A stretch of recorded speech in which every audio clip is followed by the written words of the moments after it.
Friends and followers, this is Tuesday, another edition of Tech Tuesday, and today we're going to do something just a little bit different.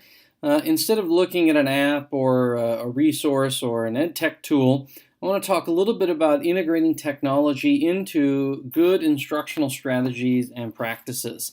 So what we're going to focus on is a little starter that I've used in the past and have seen other teachers use to great effect. And that is sort of a picture of the day, an entrance ticket, a beginning of the class conversation or bell work that gets students thinking and gets students thinking about deeper questions right off the bat. So what we want to look at today are some web resources and some prompts for daily in-class visual analysis.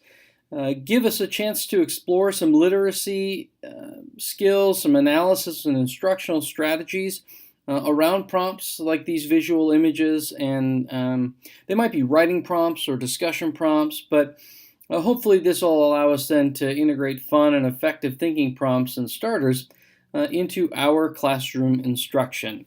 The important part about this is that it becomes routine.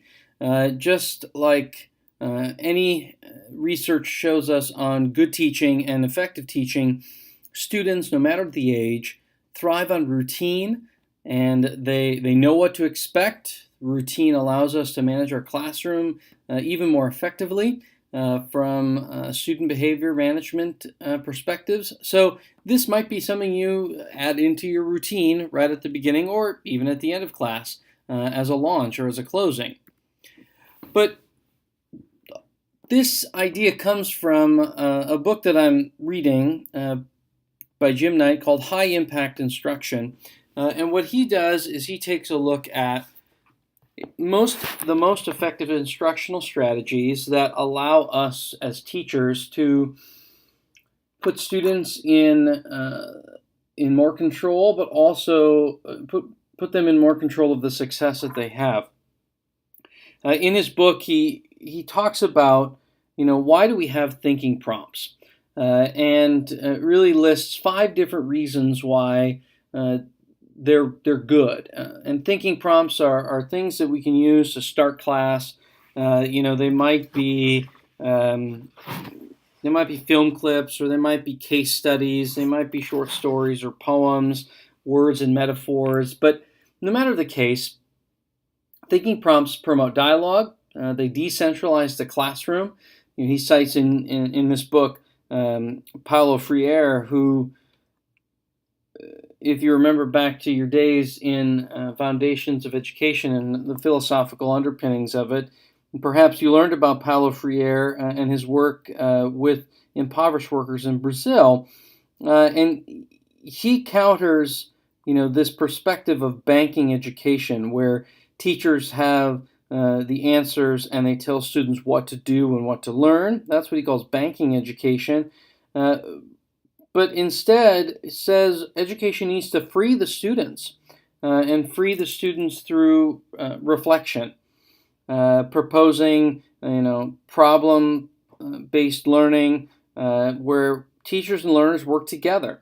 And it's designed to free students and not fill them with facts. And so that's something that we need to consider about thinking prompts that decentralize the classroom. They help students make connection with content or previous content. They can provide background knowledge, but more importantly, they engage students. And when we look at these particular ideas, hopefully they can help us change a little bit of instructional strategy as we go.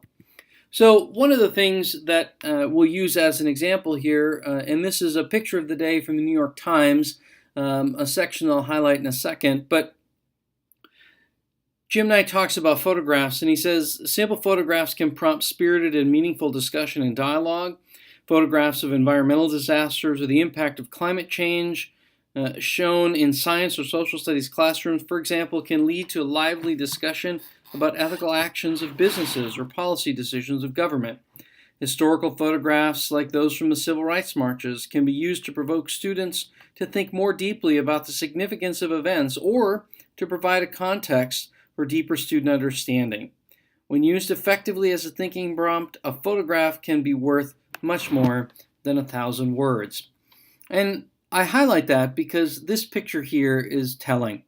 And we can look at this and see that, or we can ask students to look at it and try and figure out what's going on.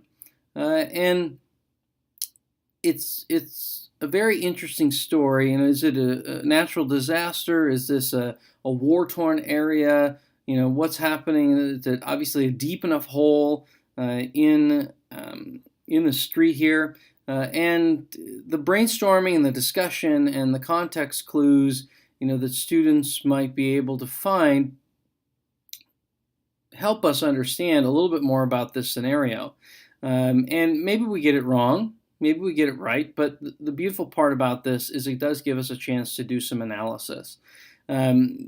This picture actually, it's a story from a photographer in Syria, and this is actually a photograph of a swimming hole, if you will, that was created by a mortar and a bomb. So what's happening now in the streets of Aleppo they're turning them into pools. Naturally there's water that collects in them, and kids are now using them as swimming pools in the midst of a war-torn area. So lots of discussion could happen from this one picture just as a starter.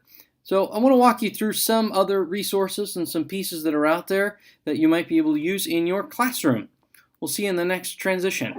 What I love about some of these resources is it allows us to be content specific or sort of content general, but it allows us to model ways of critical thinking and looking at and connecting the issues that are presented in pictures, photographs, or images for students to kind of think a little bit outside the box. So some of them that are highlighted in the document that I shared come from the New York Times. This is something they put out every week, which is called What's Going On in This Picture. And what I love about this particular piece is they take a look at, they take an image and they say, what's going on in the picture, and then they strip the caption. And so it's asking students to look at this in particular, gather some information, some data, what's going on in the picture, why do you say that, put some thoughts in the comment section, and then they later on in the week will go through and will explain it a little bit more, provide the context, and that's always an interesting little activity.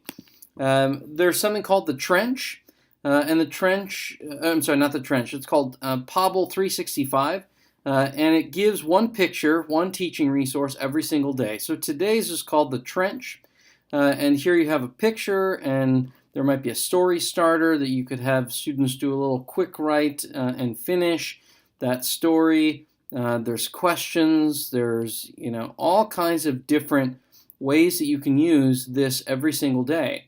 And they have a new picture every day. Along that line, there's something called the picturesoftheday.com, and it's different news pictures, and that can allow us to engage students with what's happening in the news, allows us to help them understand a larger context based on what we can see. The New York Times also offers something called picture prompts. Again, once a week they put these out here. In this most recent one, it's called Food Photos, and it's just a little article, about images that we're used to seeing. Gives us an opportunity to discuss some of those pieces. There's also a piece called Visual Prompts, and I like this in particular because this is a teacher who's gone through and created upper elementary, middle grades, and high school grade prompts for us to use in our classroom. So you might have something, Martin Luther King Jr. Says injustice anywhere is a threat to justice everywhere. Now you have a little bit of a prompt to discuss the applications of that. Different, makerspace concepts. Here, given all of this stuff, what would you make? Just interesting prompts to spark some discussion. I like these also because it allows us to ask students to be creative. Tell this story. Tell the story of this image. And it gives us an opportunity to connect and have students connect with those pieces. So lots of different examples that we could use here, and gives us an opportunity to encourage students to think visually. And this is a resource I do want to point out. It's called Visual Thinking Strategies, and it allows us to connect with some professionals and gives us a chance to see what a group like this can offer us in terms of working with classes or institutions about teaching students to think visually. So there are a lot of resources out here, but it gives us a chance to see and do something a little bit different for our classrooms. I think one of the best things that we can do is provide students with, as Jim Knight talks about, thinking prompts. And these prompts put students towards something to consider, but they are allowing us then to expand and open the discussion. So some ideas for thinking prompts: if you have a picture or if you have an image, you can use those that are on the websites I highlighted, or something completely different. But you might use something like, think of a title for this picture. If this were the cover of a book, what would the ending of that story be? Tell the story of the characters in the image. What's happening in the image? What do you know about the setting or the people just from the context of what you see? There's so many opportunities for reflection and for sharing and for creativity to start out your class as an opener or as a launch, as a closer. So,